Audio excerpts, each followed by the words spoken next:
Welcome back. If you just joined us, this is The Press. We're reaching you live from Kaftan's television studio here in the nation's capital, Abuja. If you just joined us, you're right on time for the analysis or the segment where we get to analyze on the stories that we read out to you before we went on that quick break. Now, our phone lines are open. You can call in to make your contributions or ask your questions. My guest on the show, or our guest on the show this morning, is Muttaka Ibrahim, President, Arewa Youth Conference for Sustainable Future of Nigeria. It's great to have you on the show again. Yeah, great to have you. Good to have you. Good morning. Yeah, good morning. Thanks for joining us. Yes. All right, you saw what had transpired yesterday. We saw the swearing in of the new ministers to their various offices, and so many things have been highlighted to be achieved within the period.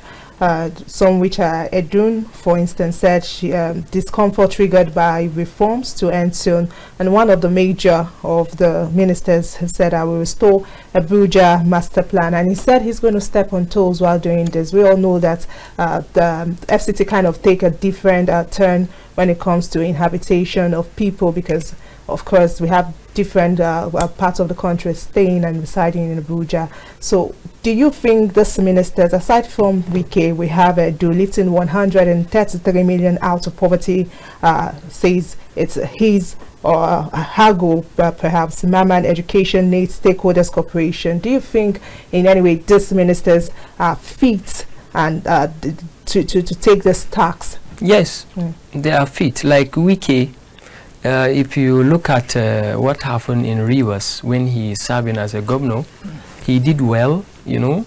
He reconstructed the city and make it new city. You know, he introduced so many infrastructure projects when he was a governor there.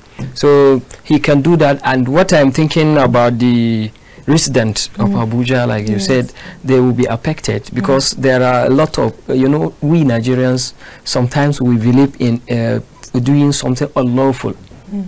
There are cases of land. I know one land close to my resident that for over 20 years they are in court. There is a signboard that no one should touch that. So on other side, people are just building, you know, on approved design of the resident. Some will do three upstairs. Some will come and do flats, this and that. So they have to be in order. And this Wike that you see, I'm happy having him as a minister of the federal capital territory, Abuja, because he's going to, you know, do a good work like what El Rufai did.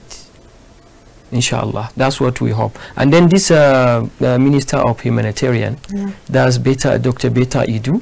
I think she's capable of doing that because she has shown showcasing during her time as a woman leader of the APC.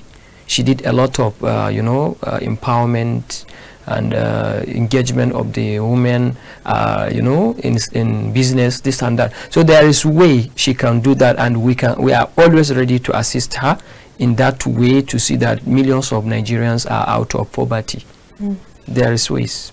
All right, now, so let's talk about, let's still talk about some of the comments made by the FCT landlord, that's Nyesom Wike, where he said he's going to step on toes. And then if you know that your father has built a house or houses in green areas, then it means that you don't like green areas, and then your house will be demolished.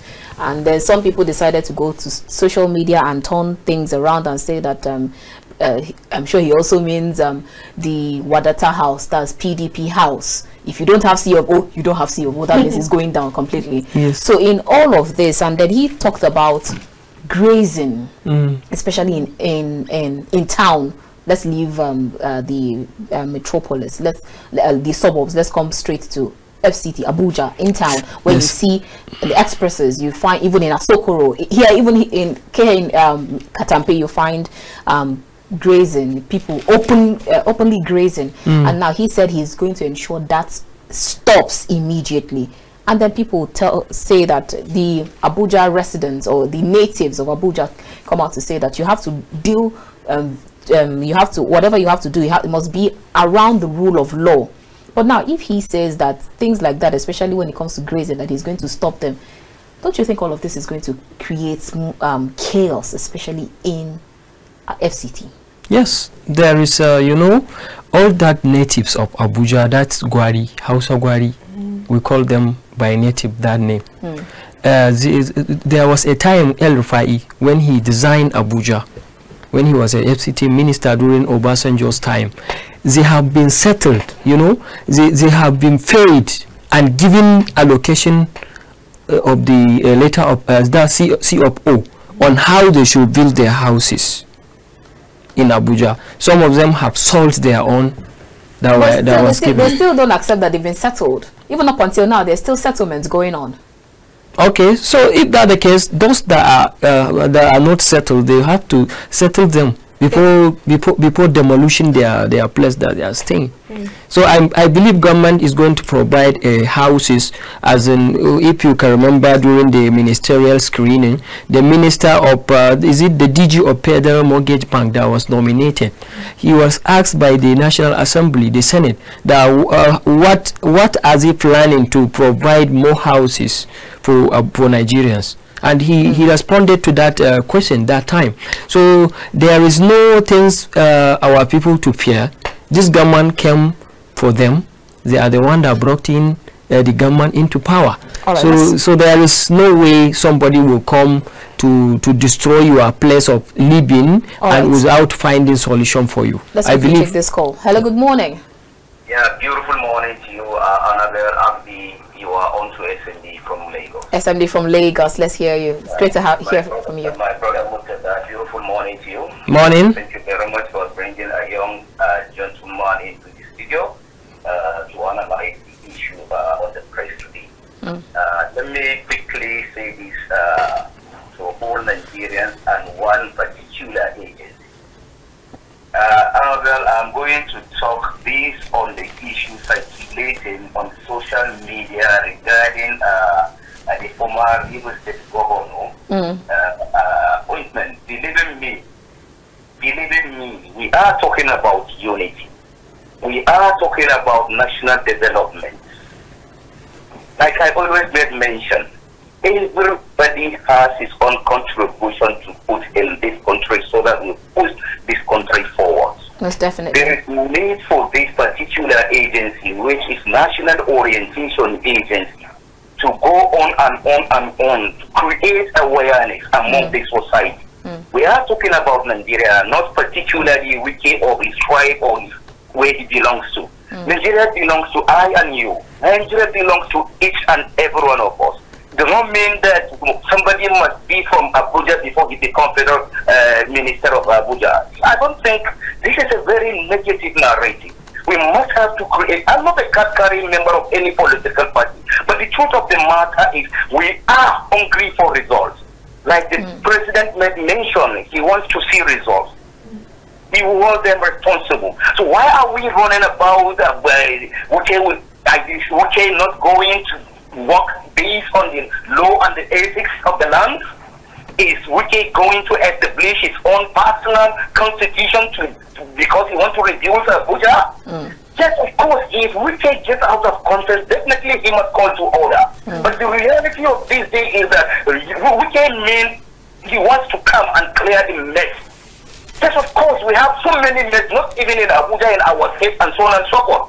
Shall we remain in this present predicament when somebody come and want to show his contribution and want to contribute to the building of the nation? Then it will become tribal, it will become religious, it will become... Who does that? We are, for God's sake, in an advanced world. The world is advancing each and every day. Yeah, we have arguments on some appointments, but the issue is let us watch them. Let us watch them. It's too early. It's too early for us to judge them. So please, there is need for this National Orientation Agency, civil society organization who are established to defend democracy in this nation to get up and then do the needful. There is need for awareness each and every state. There is need of awareness each and every local government. We have 74 local government, and I believe National Orientation Agency has office in each and every state, each and every local government. Why are we in this mess? Why are we? Are we for real? Thank you very much. I remain SND from Lagos, and I wish you all the best. Thank you so much, SND from Lagos. It's always a pleasure having these talks with you. Yeah, let me ask a question to the light. I know he said that it's too early to judge. Yes. However, here's for instance, most of the ministers, newly sworn in ministers, made comments. They've said what their plans are, what they tend to achieve. So people are beginning to ask questions, and we as the media have to ask these questions for clarification and perhaps analysis still. And many people would say, why is I know he said there are long-term goals, short-term goals, and the medium times. Wike specifically stated that. But why do you think he has tended to prioritize the narrative of the plan of the master plan of Abuja? Why not, let's say, more should be done on infrastructure or other means? Why demolish? Why coming after the hubs, people, the poor, for instance? Because now it's going to affect majorly the poor, not even the rich. So shouldn't other things should be prioritized, like perhaps creation of markets that can be accessible by all, or infrastructure, bridges, and the rest? So I think since he made the claims, it is time, as you ask, for us to approach them. You know, as like my brother that just called from Lagos that said it is too early to judge them. We cannot judge them unless when he came to the public and mentioned that he's going to demolish the resident area, you know, where villages are, like Jabi village, Jayi, this and that in Abuja. When he made that comment, so there is nothing people to fear, because some that are claiming they are not being settled yet.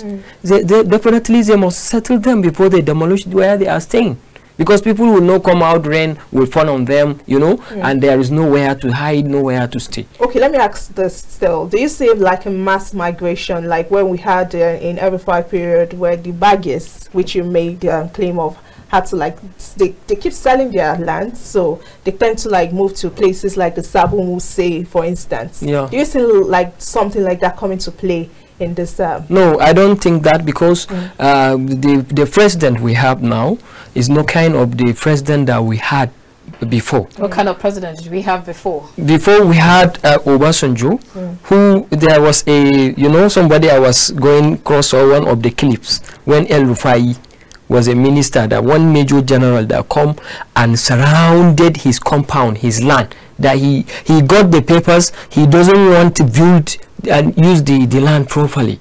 He now kept it like that, no things on it. Are you getting me? El Rufai go and bring the president at Obasanjo.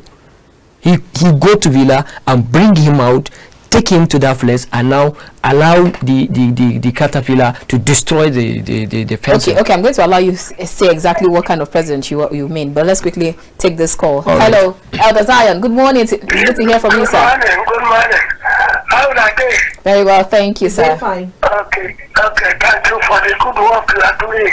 Thank you, sir. We are happy with you people. God will bless you a lot. Amen.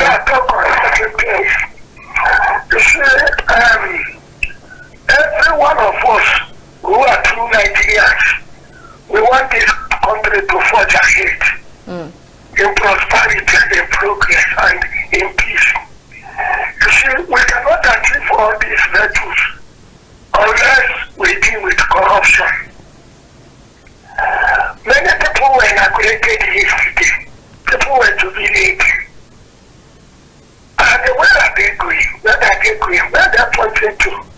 It's talking to do things the wrong way, so that then we get money. That is not how we grow this country. Many Nigerians thought that as the president decided to introduce or have out more ministries, that the ministry that was in charge of corruption would have been created. That ministry will be solely responsible for curbing corruption. More than a reputable, integrity business. Somebody we know in this country that is capable. When we start fighting corruption, we have started an MS. When we start punishing those that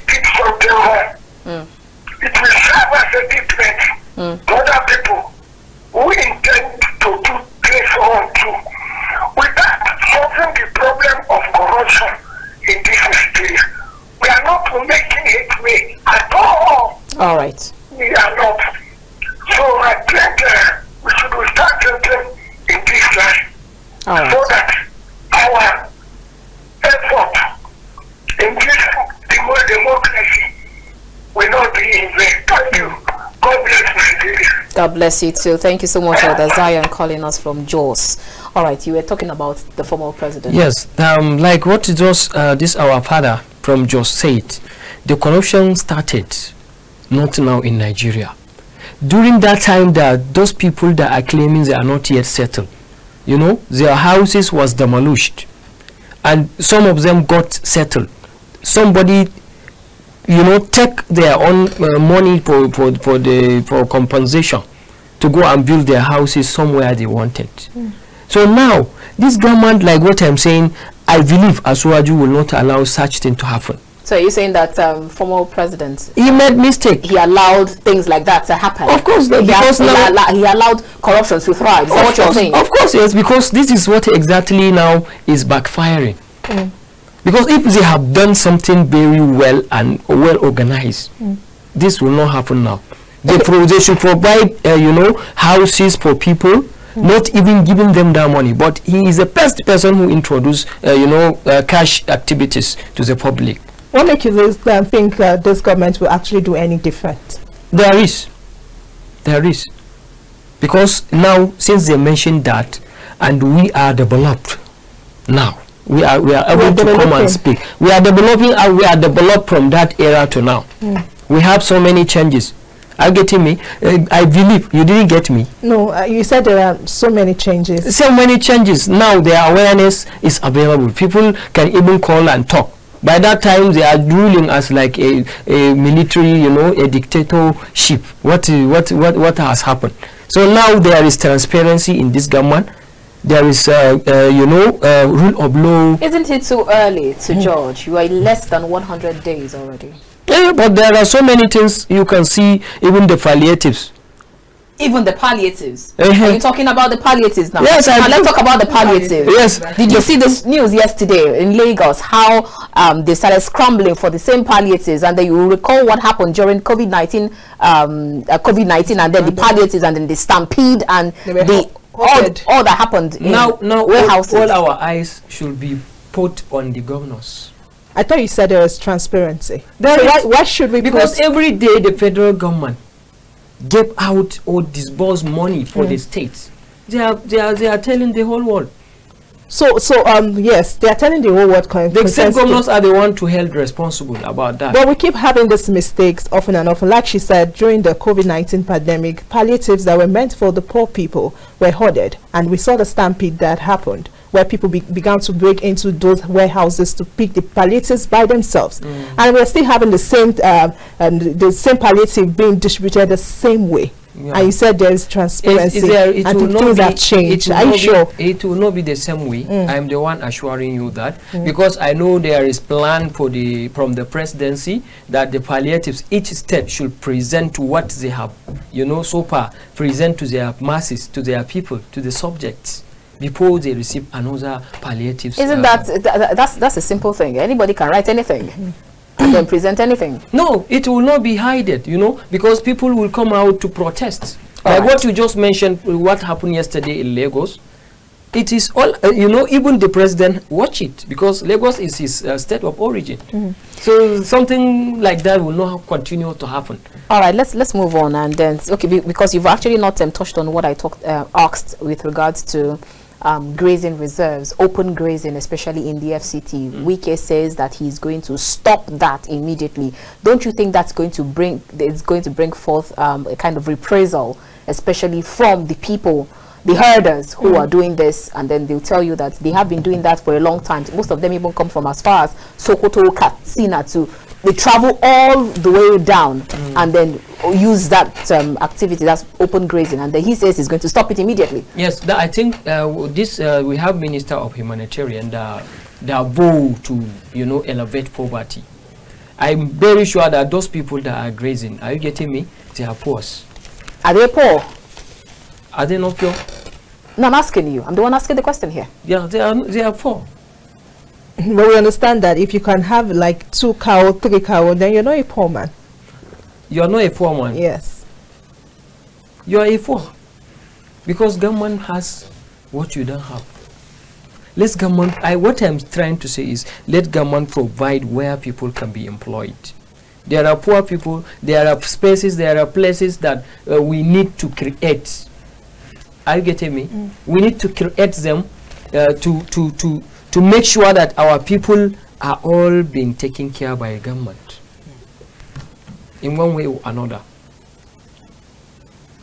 All right, so let's move to other stories. Daily Trust says governorship poll, tension in Kano as tribunal reserves judgment. Let's talk about the governorship election, and then even though the government officials asked the Kano indigents or the Kano people not to protest, but we still saw that they came out yesterday to make their protest and say that they alleged that the judge was being paid some amount of money. And then with regards to that, and then we recall the insignia that was the billboard that was placed around saying all eyes on the judiciary, even though it was pulled down by the advertisement agency. What are your thoughts in that regard? We're looking forward to the results coming from the election tribunal. What are your thoughts on that? Yes, the judge, we trust her. You know, she didn't mention the name, but she come to the public in the court. She mentioned that there is a senior advocate of Nigeria that have been approaching her to receive a bribe to change the direction of the judgment. She didn't hide that, and she said that she is afraid of her gold. You know, what she has been getting from government, her own salary and allowances is enough for her and her family. She doesn't need to collect or receive any money from anybody that is unlawful. So there is all indications, if we can recall, I am from the northern part, especially Kano is my hometown. I get me? Okay. It's my second home. So during the election, there are so many things that has happened that people doesn't want to come and say it. There is one elderly person, a stakeholder, who introduced something to Kano election, and they use media, they use talks to stop the winner of the election to be announced. They manipulated the election. Are you going to mention names? I'm not going to mention them, but I am saying this because you mentioned the Kano State election result or judgment. The man that won the election is the man that is leading in the court, because the judge is very sincere somebody. So are you saying the opposition party are the ones that are trying to bribe? In the Kano, no, it's not the opposition party. It's not the opposition party that is trying to bribe. It is the ruling party. It is the ruling party in the state, not in Nigeria. They are the ones that. I'm sure you're referring to NNPP. Yes, of course, they are the ones. That's why yesterday you see their godfather that is trying to go back to his own boss that he left and destroy his bots from that state. About 1.something million bots. Now he see that there is no favor that he was expecting as reward to what he has done to our victory. Are you getting me? Because he sabotaged Atiku, now he run back to him because he's his boss. So that's it. It is them that they have tried to bribe. Maybe you don't know, but me, I know. I have crossed so many media. What do you have, if you don't have any evidence to that, I hope you remember that's slander. I have the evidence now. Do you have the evidence here? Not here. I'm not the Kano gubernatorial candidate. But you just accused him of that he forged. It was all over now. INEC, they have come and checked their bots. There are about 500,000 bots that was not stamped and signed by the INEC. So why did INEC also give them a returning or allow them in? The person, the coalition officer, was even trying, when he noticed that, to go and pray outside and leave the place. They hold him, they bring their carpets, or you know, they pray their pajir. They refuse to allow him to go and calculate the bots well. That's what happened. That's what happened that time. So everybody knows that Konkoso used the torgery, you know, in Kano to force the INEC to announce the election. Because but isn't Kwakwanso already like everyone? He believes that everyone is one way or the other a Kwakwansia. Exactly. So it means that definitely all the votes came to. That's why they use. That's why that belief is the reason why they use the forgery bots to come and cut the APC. Well, all that's what happened because of the antecedents of Kwankwaso in Kano State. They use that his influence, you know, to manipulate the election result. Okay, the commissioner also warned that the command would arrest the prosecute defaulters when it comes to this inducement. Do you feel like much is being done to prosecute those who kind of bring in this inducement to judges and the rest? And you've seen what is not just even about the states now, in extension to the election tribunal, presidential election tribunal, where we see symbols, although which have been removed, about all eyes being on the judiciary. Yes. Do you think that a lot is being done to perhaps cushion this form of inducement? Because you'll not deny the fact that in a way it might have a role to play in the judgment they give. But since this government is inaugurated, you know, by the Chief Judge of Nigeria, exactly, they are the one in power.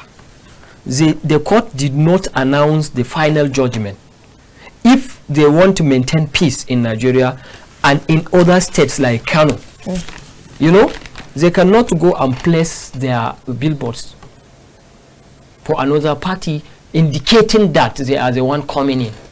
How do they know?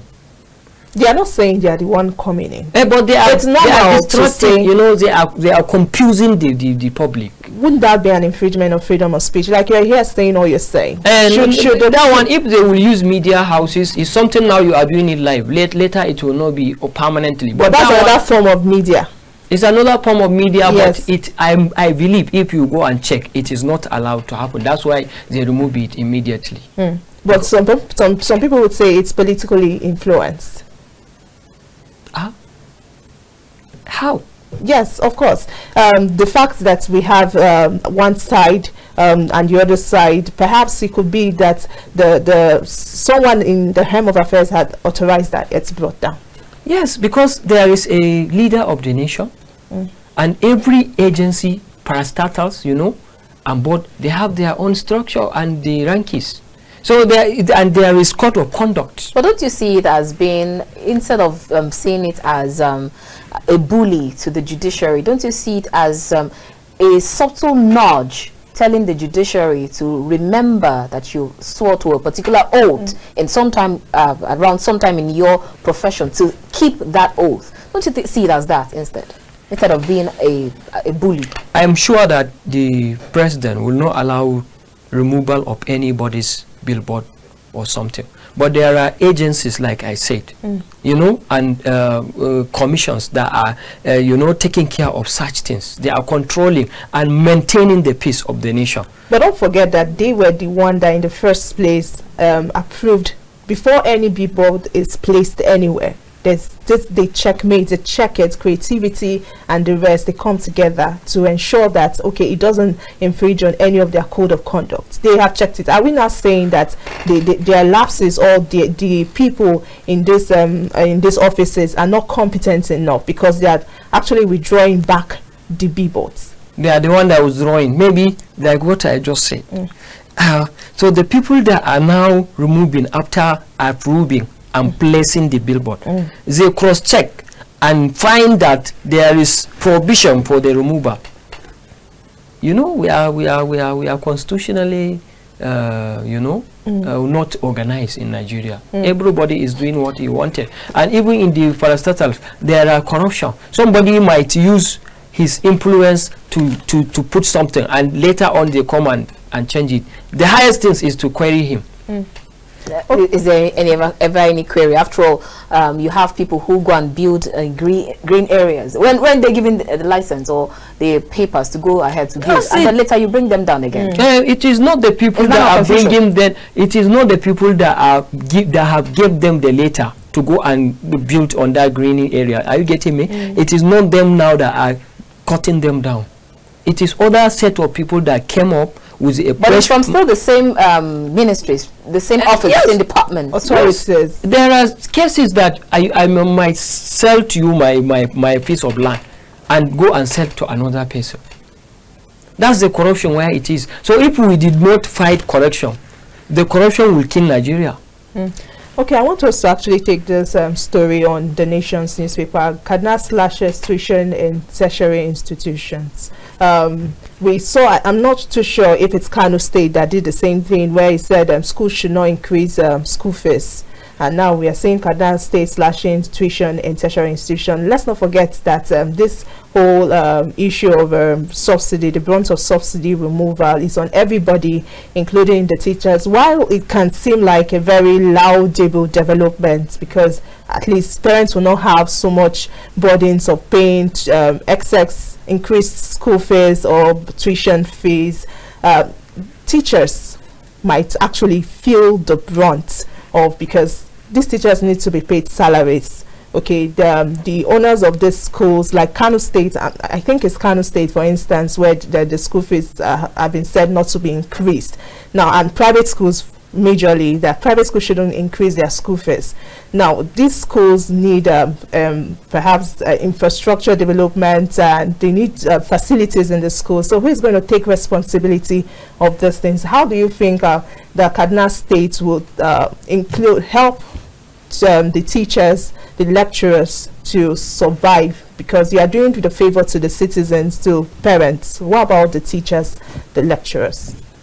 Okay. Regards to that, you know, each state has their own way of governing, but we have a governors forum. That governors forum is a problem for Nigerians. They are not implementing anything that will benefit subjects that they are ruling.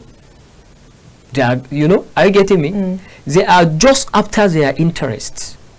But some of them has a good heart of you know, quality leadership and dedication to serve to give a masses some beneficial programs, like what you just said. You said in Kaduna that they slashes that fees for the student. I'm sure the government is going to provide for the lecturers too, because there is these palliatives. Why are we talking about the palliatives? Why federal government do you think approved the palliatives? For palliative in form of rice and maize. It's not only that. It's not only that. When we say palliatives, palliatives mean a lot, because you can see from other states they have increased salaries for other civil servants. So there is no way, we Nigerians, it's our time to stand up and talk to them. We have to speak to the truth. To speak to the truth, by the way, that this is what is happening. So where are these? Where are these? Where are these? We may do a peaceful demonstration to show our own, you know, to say our own mind and to protect our rights. So even as a group in the northern part of the country, Arewa, either Arewa Consultative Forum, Arewa Youth, or Arewa Youth Group for Sustainable and Development and Action and all, what are you doing in that regard? Because people will tell you that we talk a lot in Nigeria. Talk is cheap. How much have you lent your voice in these areas? Because I'm sure a lot of people listen to you. Okay, so like me, the territory, I mean the platform I belong to.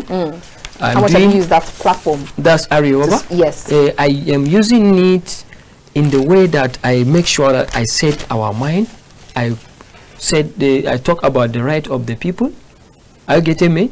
And then in another way, because in our constitution we are to affiliate with the government, organization and agencies. There is a new Minister of Information and Orientation. That's Kakaki of Nufe, who is one of our board members, board of trustees.